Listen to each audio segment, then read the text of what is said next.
حضرت فاطمہ کے گھر میں فاقہ حد سے بڑھ گیا تو حضرت علی نے فرمایا کہ جاؤ اللہ کے نبی سے کچھ تو مانگ کے آؤ، کچھ تو پیٹ میں جائے۔ زندگی میں کبھی ایسا موقع نہیں آیا، یہ ایک دفعہ اتنا فاقہ آیا کہ حضرت علی جیسی ہستی نے بھی کہا جاؤ۔ تو آپ تشریف لائیں اور دروازے پہ دستک دی تو اتنا پیار تھا۔ جب حضرت فاطمہ گھر میں داخل ہوتی، اللہ نے ہمیں اولاد کے ساتھ کیا سلوک کرنا ہے، اللہ نے ہمیں اپنے نبی سے یہ بھی سکھایا۔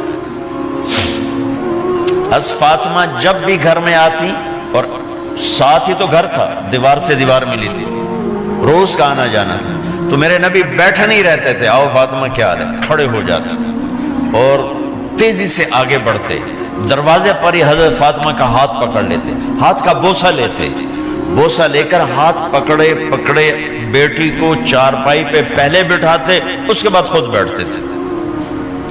اکرموا اولادکم، میرے نبی نے کہا اولاد کو عزت دو، پھر وہ تمہیں عزت دیں گے۔ ہمارے ماحول میں اکثر ماں باپ نے اولاد پہ ڈنڈا ہی اٹھایا ہوتا ہے، پھر ان میں بغاوت پیدا ہو جاتی، پھر کہتے ہیں اولاد نافرمان۔ آپ نے دستک دی تو کہنے لگے یہ تو فاطمہ کی دستک ہے، خیر تو ہے، پہلے تو کبھی اس وقت میں آئی نہیں۔ تو آپ نے ام ایمن سے کہا دروازہ کھولو۔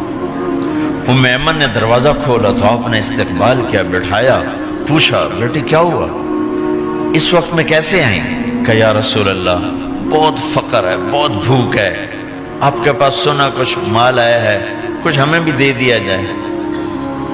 اتنی صابر بیٹی زندگی میں ایک دفعہ بھوک کی شکایت لے کر آئیں، اور آگے باپ نے پھر پیپر لے لیا، پھر امتحان میں ڈال دیا۔ آپ نے کہا بیٹی میرے پاس 5 بکریاں کھڑی ہیں، دے دوں یا 5 دعائیں سکھا دوں؟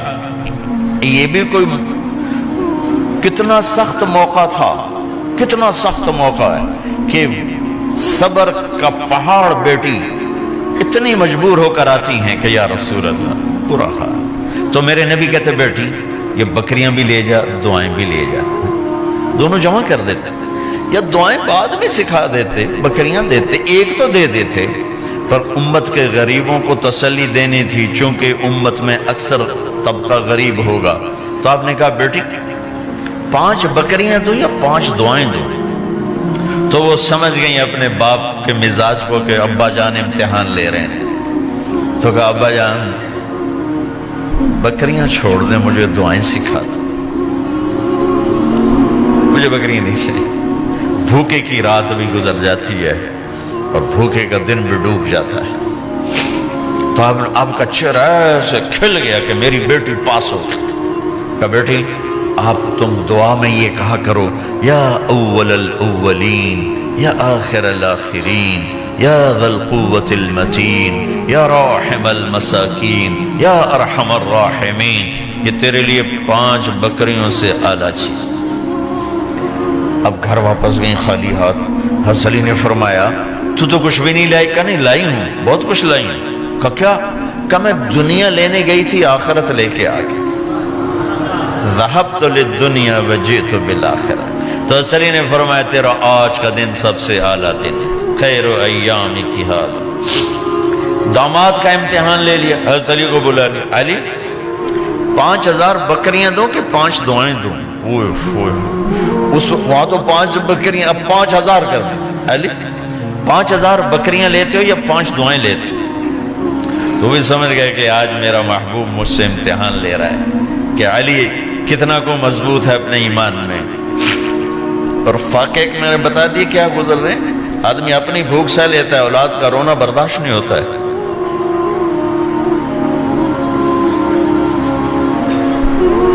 علی 5 دعائیں دوں کہ 5000 بکریاں؟ حضرت علی نے عرض کی یا رسول اللہ دعائیں سکھا دیں، بکریاں نہیں چاہیے۔ میرا نبی کا چہرہ کھل گیا کہ میرا داماد بھی پاس ہو گیا۔ علی تو یہ دعا مانگا کر روزانہ، اللہم اغفر لی ذنبی ووسع لی خلقی وبارک لی فی رزقی وقنعنی بما رزقتنی ولا تذهب قلبی الی شیء صرفتہ عنی۔ یہ 5 دعائیں تو مانگا کر، 5000 بکریوں سے زیادہ ہے۔